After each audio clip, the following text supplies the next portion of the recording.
que mais me interessa na sustentabilidade, digamos assim, é a conservação do meio ambiente.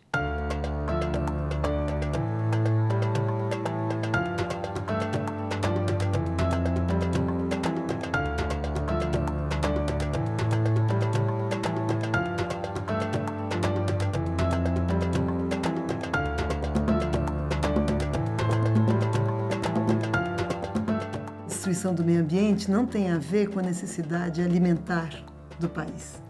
Tem a ver com a especulação, não só daquilo que é vendido, plantado, mas da própria terra.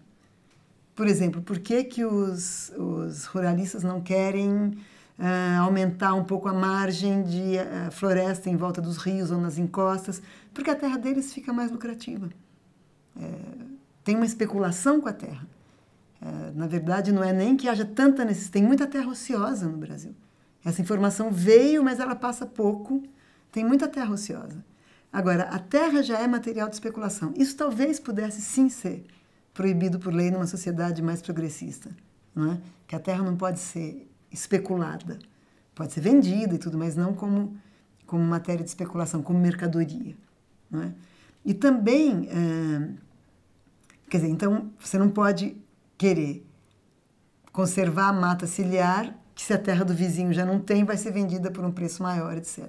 A outra questão é a miséria, é a expulsão das terras, é o gado morrendo, é a água dos rios contaminada, é o desbarrancamento.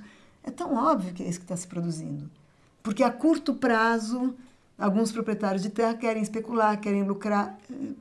É bárbaro, eu acho isso um pouco de barbárie. O que se deve fazer no Brasil hoje, claro que deve haver muitas coisas. O que eu enxergo no nível mais macro, porque está perto de mim, é engrossar a luta por reforma agrária. O indivíduo precisa se juntar a um movimento que já está organizado. Se eu chegar lá no Congresso, na frente com uma bandeirinha, eu vou virar uma figura folclórica que vai aparecer no Fantástico. Agora, no dia que vai uma marcha de não sei quantas mil pessoas, você engrossar essa marcha, é diferente, não é?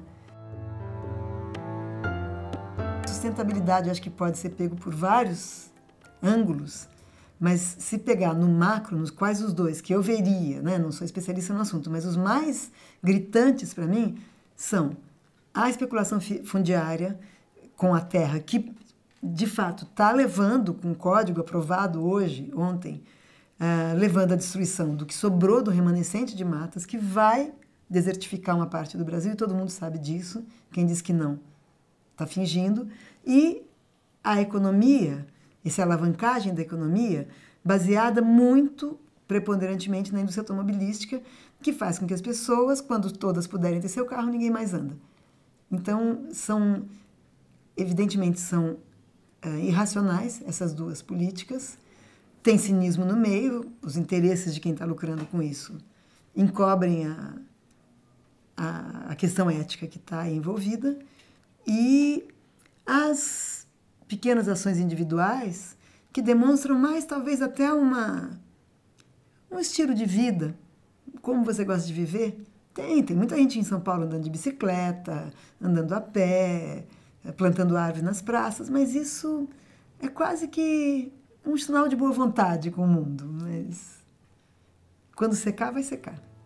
Quando poluir de vez, que nem na China, que tem que sair de máscara, essas pequenas ações não vão fazer muita diferença.